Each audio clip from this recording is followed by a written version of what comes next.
अब इस क्योंकि मामला अब लार्जर बेंच पे लंबित हो गया है, इसलिए सुप्रीम कोर्ट ने कहा है क्योंकि बहुत देर से अनसाइड है, 21 मार्च से वो अंदर है, इसलिए पीएमएलए वाले मैटर के अंदर उन्हें इंतरिम जमानत दी जाती है और पीएमएलए वाले मैटर के अंदर अब अरविंद केजरीवाल को बेल मिलेगी।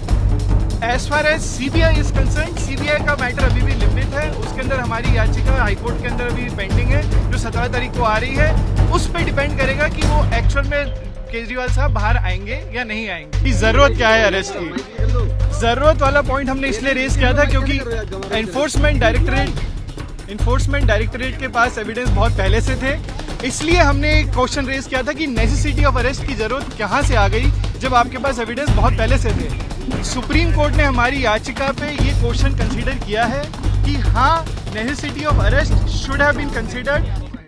देखिए, सुप्रीम कोर्ट में हमारी याचिका के अंदर 2 ग्राउंड्स थे, हमारे 2 ग्राउंड्स थे। एक ग्राउंड था मेरिट के ऊपर कि on the merits it is not required to be arrested. दूसरा था ग्राउंड की नेसेसिटी क्या है अरेस्ट की, जरूरत क्या है अरेस्ट की। जरूरत वाला पॉइंट हमने इसलिए रेज किया था क्योंकि एनफोर्समेंट डायरेक्टरेट के पास एविडेंस बहुत पहले से थे, इसलिए हमने एक क्वेश्चन रेज किया था कि नेसेसिटी ऑफ अरेस्ट की जरूरत कहां से आ गई जब आपके पास एविडेंस बहुत पहले से थे।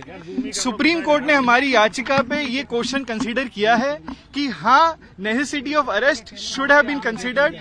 आईओ को कंसीडर करना चाहिए था कि जरूरत है या नहीं है अरेस्ट करने की, और इसी पॉइंट के ऊपर सुप्रीम कोर्ट ने नेसेसिटी ऑफ अरेस्ट के ऊपर की जरूरत थी या नहीं थी, आईओ ने अपनी जो उनका डिस्क्रेशन है सही तरीके से एक्सरसाइज किया है या नहीं किया है, ये सोचते हुए कि जरूरत है या नहीं है, इस क्वेश्चन को उन्होंने लार्जर बेंच के ऊपर रेफर कर दिया है।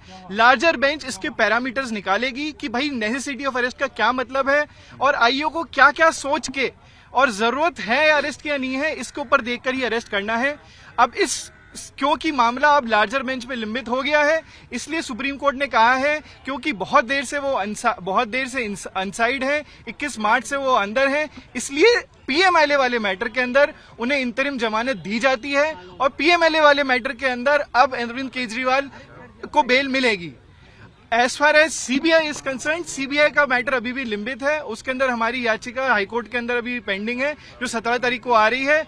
उस पर डिपेंड करेगा कि वो एक्चुअल में केजरीवाल साहब बाहर आएंगे या नहीं आएंगे। As far as PMLA is concern, the matter is over. As far as his interim bail is concern, he is out on bell.